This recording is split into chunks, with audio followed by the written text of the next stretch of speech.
वो जो सोच लेके जो काम करते हैं, वो वहां पर भी जब उनकी सरकार अगर देखा जाए तो क्षेत्र से लगा के आखिरी देश के कोने तक उनकी सरकार है, लेकिन वो सब के सब भ्रष्टाचारी है। इसका नतीजा ये है कि उन्होंने वहां महाकाल में भी मूर्तियों का अपमान किया, शंकर भगवान की मूर्ति फर्जी लगाई, मूर्ति हवा में उड़ी और वो टूटी। यहां पर हमारे भगवान, हमारे क्रांतिकारी भगवान टंटे मामा का अपमान करते हुए यहां पर भी गलत तरीके से मूर्ति लगाई और पैसा खाए। ये दिखाती कुछ और है और करती कुछ और है।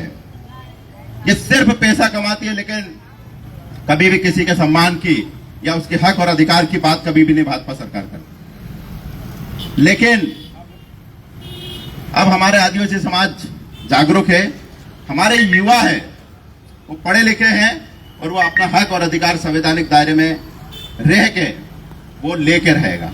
वो ये चीजें भूल जाना चाहिए उनको कि ये मूर्ति में भ्रष्टाचार करके वो बच जाएंगे। मैंने ऐसा सुना है अभी कि 2 को सस्पेंड करके माफी मंगवा लेंगे और काम खत्म हो जाएंगे। अगर ऐसा ही कलेक्टर मैडम चाहती है कि माफी मांगने से सजा खत्म हो जाती है और कुछ भी हो जाता है, तो हमारे समाज के आदिवासी पूरे जेल में भरे हुए हैं, वो माफी मंगवा लेते, उनको छोड़ने की ताकत अगर हो तो बात करें। गलती की है तो सजा मिलेगी। और ये याद रखना चाहिए उनको कि अभी हमारे युवा और हमारे समाज के सड़क से लेकर सदन तक पहुंच गए हैं। इतना याद रख लेना चाहिए उनको कि वो किसी भी कीमत पर नहीं बचेंगे और उनको जो बचाने जाएंगे हम उनको भी नहीं छोड़ेंगे। आ रहा है समय। मैं एक बात इस स्टैंड नाके से बोलना चाहता हूं कि समय आ रहा है, जिसने भी भ्रष्टाचार किया तुरंत उसकी भरपाई कर ले अभी, नहीं तो जब हमारे पास मौका मिलेगा तो याद रखना जेल में से उनको छूटने नहीं दिया जाएगा। वो लोग जो हमारे प्रदेश के पैसे के भ्रष्टाचार करके बड़े बड़े बंगले बना के बड़ी बड़ी गाड़ियों में घूम रहे हैं, वो ये सोच ले कि हमारे जो आदिवासी समाज के डेवलपमेंट के नाम पे जो पैसा आता है, उनके महापुरुषों की मूर्ति लगाने के नाम पे जो पैसा आता है, उसमें भ्रष्टाचार करके बच जाएंगे, तो ये उनकी बहुत बड़ी भूल है। उस भूल को सुधारने का सबसे अच्छा रास्ता यही है। और यहाँ के शासन प्रशासन, यहाँ के प्रशासन को मैं अलर्ट करना चाहता हूं कि तुरंत इसमें जो भी अगर सस्पेंड किया है तो कहीं ना कहीं उनकी गलती है, तुरंत उन पे एफआईआर हो जाना चाहिए। अगर नहीं होगी, ये एक सांकेतिक धरना है हमारे समाज का। अगली बार जब यहाँ खरगोन में धरना होगा तो खरगोन में हमारे समाज के इतने लोग आ जाएंगे कि चारों तरफ से खरगोन पूरा पैक हो जाएगा। और उस धरने प्रदर्शन में अगर कुछ गलती होती है या कुछ ऐसा होता है, उसकी जिम्मेदारी शासन प्रशासन दोनों की रहेगी। ये आज मैं यहाँ बोल के जा रहा हूँ, ये सांकेतिक धरना है। ये एक सीधे तरीके से, संवैधानिक तरीके से हम मांग कर रहे हैं और हमारी मांग को इन्होंने पूरा करना पड़ेगा।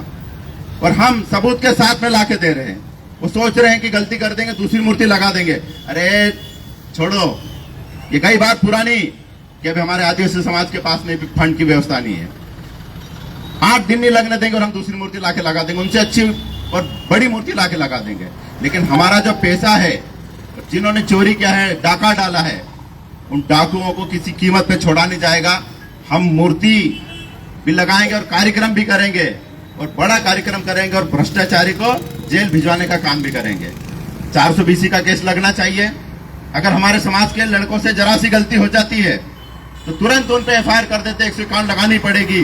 सरकारी कार्य में बाधा, तमाम प्रकार की धारा में हमारे लोगों पे कार्रवाई करके अंदर कर देते हैं। लेकिन इतना बड़ा डाका डाला यहाँ चौराहे पे सामने, उसके बाद भी अगर पुलिस प्रशासन, कलेक्टर महोदया अगर इस चीज को गंभीरता से नहीं लेगी तो इस चीज की भरपाई उनको धरने प्रदर्शन के साथ में एक उग्र आंदोलन होगा, जिसकी जिम्मेदारी कलेक्टर और एसपी की रहेगी। मैं आप यहाँ से बोल के जा रहा हूँ। यह आज धार्मिक सांकेतिक धरना प्रदर्शन है। ये मत सोच लेना चाहिए उनको कि कुछ नहीं करेंगे।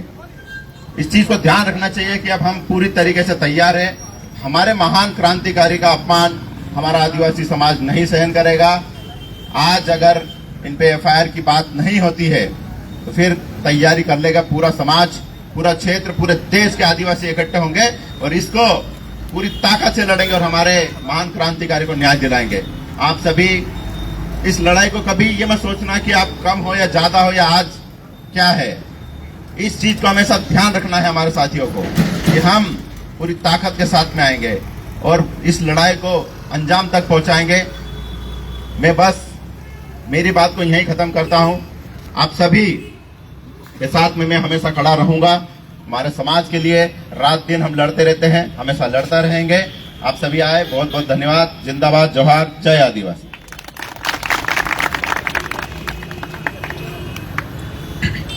बहुत बहुत धन्यवाद आदरणीय विधायक दादा। ये